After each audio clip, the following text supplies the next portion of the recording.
So where do you think I'm going to start on a Friday? It's a no-brainer, right? The association? Hey, maybe some MLB. NHL? Nope. I'm going to start with the Hood. Got to hand it to you, Hood. Because at some point, somehow, some way, you miraculously became the most interesting figure in sports, which is pretty incredible considering you used to be the least interesting figure on the planet. This dude really went from being the biggest pill around to the biggest thrill around. Because somehow that situation in Chapel Hill just keeps getting weirder and wilder all the time. Here's where we are at this point. And it's incredibly clear at this point. Here we are. The drama with Jordan Hudson is one of the biggest distractions for a football team ever. I mean, some will say, nah, it's not that big of a deal. To me, it's a big distraction. It's an awesome distraction to me, but a distraction nonetheless. But what's remarkable about it being a distraction is we're talking about a guy who has a girlfriend, but the guy himself is Mr. No Distractions, which is why I'm sitting right here today wondering how in the hell we could ever get to this point where Mr. No Distractions, the GOAT of no distractions, is currently living with one of the biggest distractions ever. Yes, I know. I'm the one pushing this as hard as anybody. I know. Sex is undefeated. Sex has never even trailed. Sex has never even been tied during sex. Sex is unbeaten, undisputed, the heavyweight champion in the history of the world. We know this. Like, it's so crude and it's so obvious, but it's so true. But it's never been more true and more obvious than right here. This is the purest example ever. Sex is so dominant that it's causing Hoodman, of all people, to tolerate a never-ending circus within his own program. Case in point, today's newest revelations. So we start the morning by seeing a report that his girlfriend, who remember is 49 years younger, which I don't have a problem with. But anyway, Jordan Hudson, we start the morning by finding out that she allegedly had been banned from the UNC football facilities. Like some higher-ups at the university basically went all ears on her and dropped a ban on her for life. For life. She got silvered. She got powdered. She got eared. Allegedly. You see, that was reported by Pablo Torre on his podcast this week, along with some wild details and quotes from sources, including this one. Quote, "Don't think you'll be hearing much from Jordan moving forward." End of quote. Yeah, I'm guessing that Jordan does not agree that we won't be hearing much from Jordan going forward. You know, I'm not so sure I agree either. Not after the statement that North Carolina immediately put out in response to the claim that she had just gotten Adam silvered. University said, quote, "While Jordan Hudson is not an employee at the University of Carolina Athletics, she is welcome to the Carolina football facilities. Jordan will continue to manage all activities related to Coach Belichick's personal brand outside of his responsibilities for Carolina football and the university." End of quote. All right, so carefully worded, especially given how quickly they responded with that. So the dude has not yet coached a game, and yet the university has already put out multiple press releases about his girlfriend, who again happens to be 49 years his junior. Love to see it. Although I'm sure that UNC probably does not love to see it. Pretty interesting, though. Pretty interesting and pretty meticulously worded statement there. Because on the one hand, they are refuting the claim that she's been banned. And they even go as far as to say, and I quote, "She is welcome to the Carolina football facilities." End of quote. It's a pretty strong word. Welcome. welcome. I mean, really? Is she?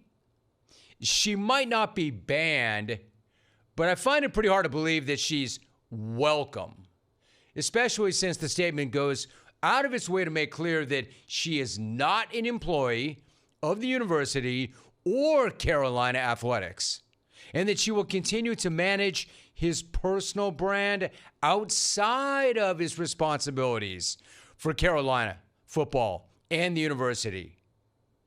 But she's welcome? Does that sound like she's welcome to hang out at the Carolina football facilities to you? So she's not banned, but she's also not a part of the program in any official capacity, meaning it's entirely possible that some higher up at the school did ask at some point, what the hell is going on here? Why is she hovering over your shoulder, swatting away softball questions on CBS? More importantly, what the hell is she doing on the practice field? Why is she on the practice field? And why is she talking to you on the practice field during practice? Look, are you watching on the stream? On the field. Remember when she was stomping around in those high heel white boots on the field during an open practice?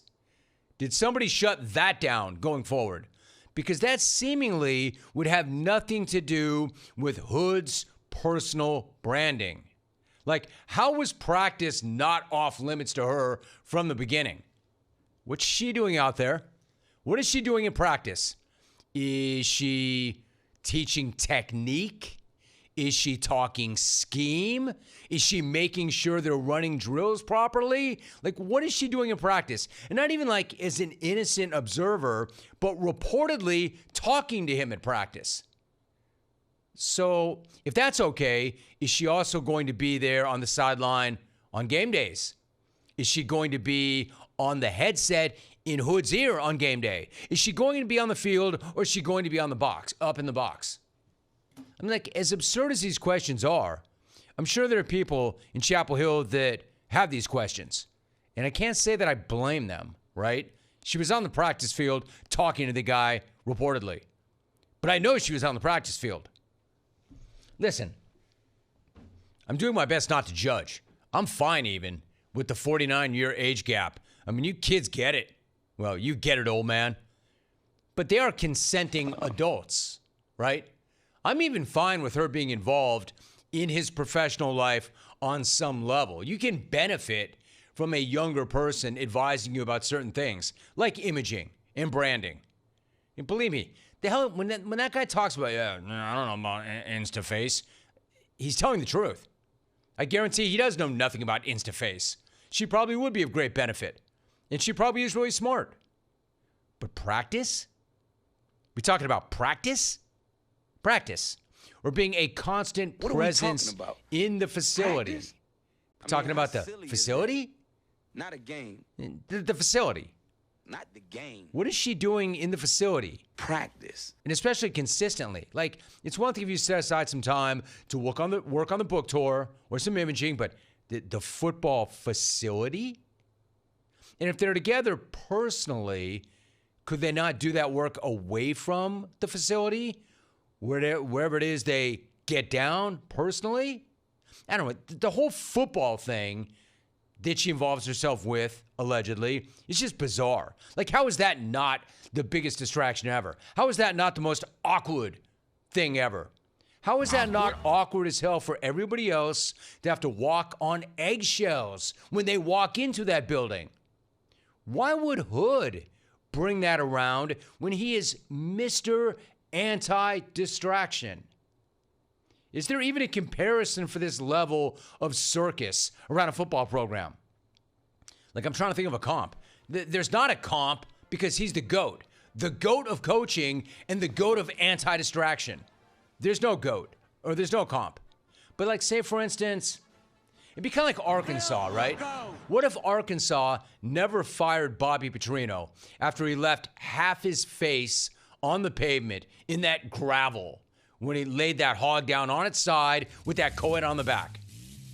What if they didn't fire him for that and instead promoted the gal on the back of that hog to manage all activities related to Petrino's brand and let her walk around the practice field and engage the coach. And then even that wouldn't be half the circus that we're seeing right now in Chapel Hill because Belichick. Now, having said all of that, don't get it twisted. I'm not mad, bro. I'm not mad at all. This is a beautiful circus. Like, you're looking at me like, you mad, bro? Oh, no. Oh, no. I'm happy, bro. It is a beautiful circus led by the most unlikely of circus masters.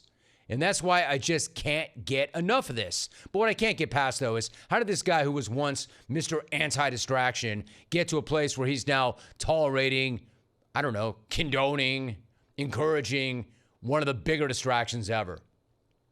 As far as this notion of she was banned from the facility, I don't necessarily buy that she was ever formally banned, but I definitely believe that there are higher-ups at UNC who can't be happy about this situation.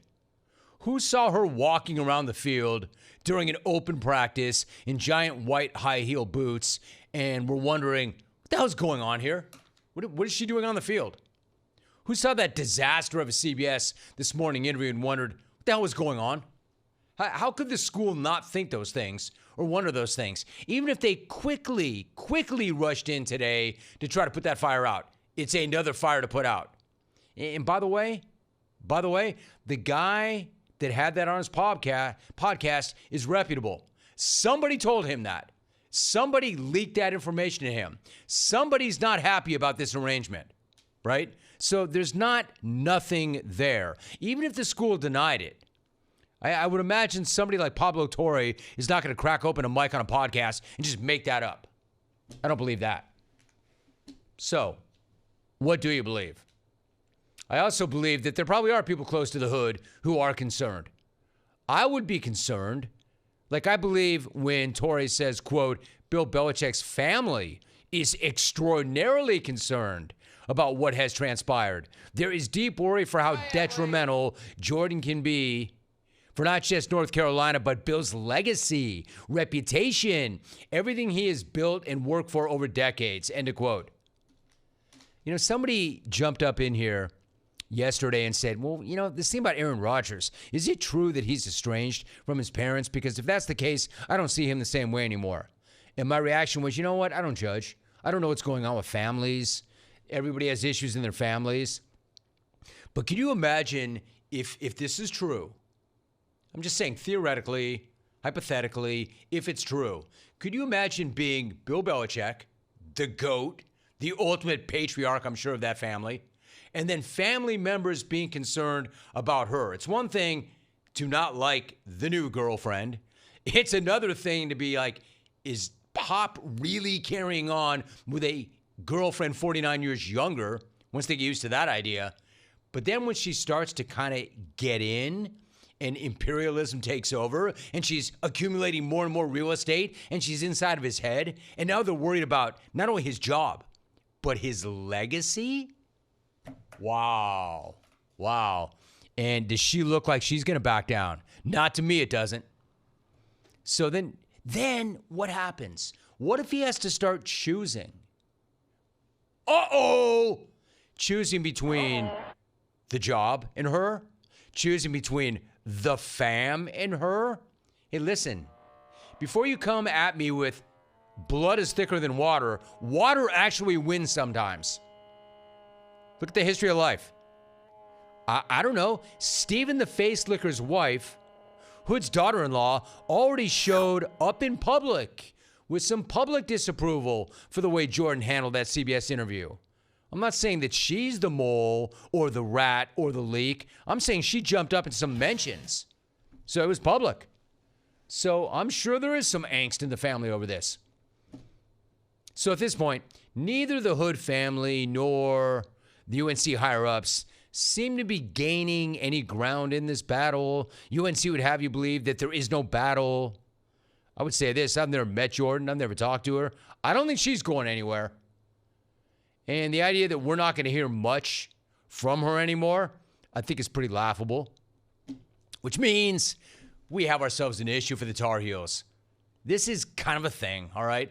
And it's awkward, and it's awkward as hell, and I could see it coming to a head sooner than later, which makes me wonder, and I never thought that I would, but let me bring this up once again. Who would Hood choose? Jordan or UNC? What if, in fact, they push back hard on him? What if they tried to tell him what to do? And what if he really is that mesmerized by her? Serious question. If UNC ever gave him an ultimatum, would she give him an ultimatum?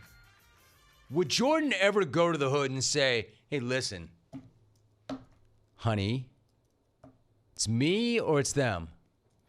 It's me or it's them. If he really had to choose between the two, who would he choose? Not talking about this. No. I am. If it were a choice between her and them, who would he pick? I don't know. But it might be her. It might be her. And that is pretty wild. Again, the best example of sex, being undefeated, the fiercest, most no-nonsense football coach ever. Pretty much abandoning the one thing that he preached more than anything else. Eliminate distractions. Get rid of the noise. This is nothing but distraction and noise. Then again, maybe not. Maybe this is all just an attempt to sell that stupid book that nobody cares about and nobody wants to read. You know the one, The Art of Winning. Taking orders from my 24-year-old girlfriend. Now, if that were actually the book, it'd be flying off the shelves. I would have bought it in bulk and given it to all my friends. Because that's what people want to know. Those are the lessons we want. We don't want your lessons from 50 years in football. Well, we're not coaches. We don't care. And don't try and tell me that they all apply to life. We don't care. We don't want those lessons. Man, you had 50 years to share those lessons. Anytime anybody asked you anything about football, all you said was, we're on to Cincinnati. I'm not here to talk about that.